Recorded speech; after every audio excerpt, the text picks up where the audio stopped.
Sous le feu des critiques, Trump vante sa « fermeté » face à Poutine. Donald Trump a vanté mercredi sa « fermeté » face à Vladimir Poutine pour tenter d'apaiser la vive polémique née de ses déclarations très conciliantes vis-à-vis du président russe lundi à Helsinki, comme de ses dénégations alambiquées depuis.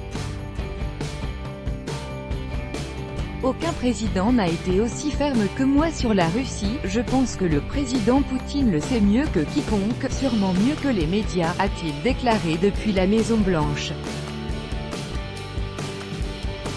Regardez les chiffres, regardez ce que nous avons fait, regardez les sanctions. Interrogé peu après sur le fait de savoir si la Russie, accusée d'interférence dans les élections américaines, visait toujours les États-Unis, il a répondu d'un simple « non ». Face à cette énième controverse autour des propos du président, Sarah Sanders, sa porte-parole, a assuré qu'il avait été mal interprété et que ce « non » voulait seulement indiquer qu'il ne répondrait pas aux questions. Nous pensons que la menace existe toujours, a-t-elle martelé, et M.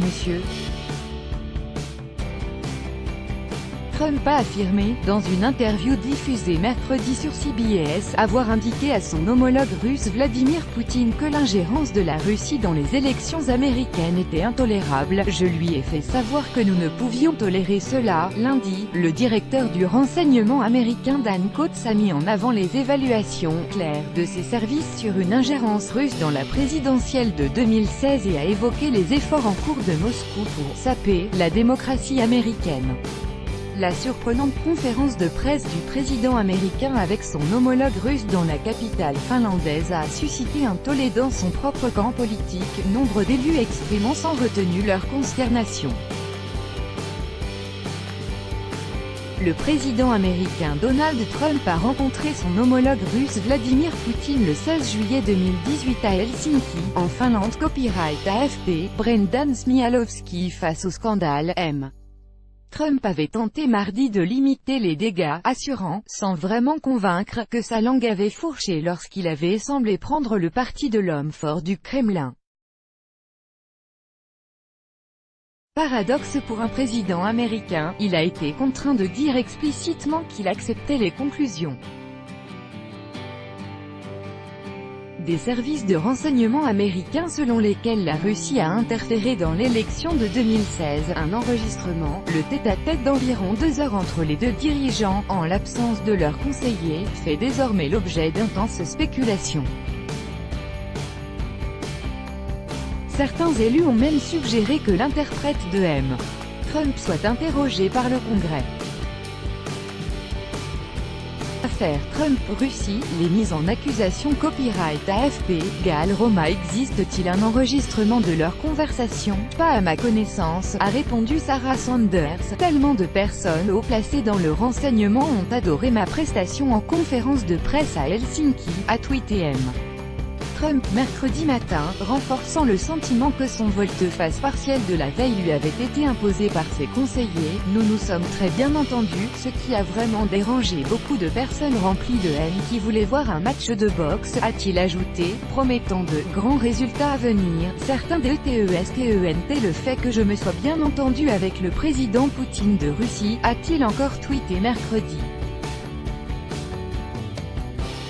Il préférerait aller en guerre que de voir ça, à l'exception du sénateur Rand Paul. Rares sont les républicains à avoir ouvertement défendu la prestation du président au sommet d'Helsinki, première rencontre bilatérale entre le 45e président américain et son homologue russe.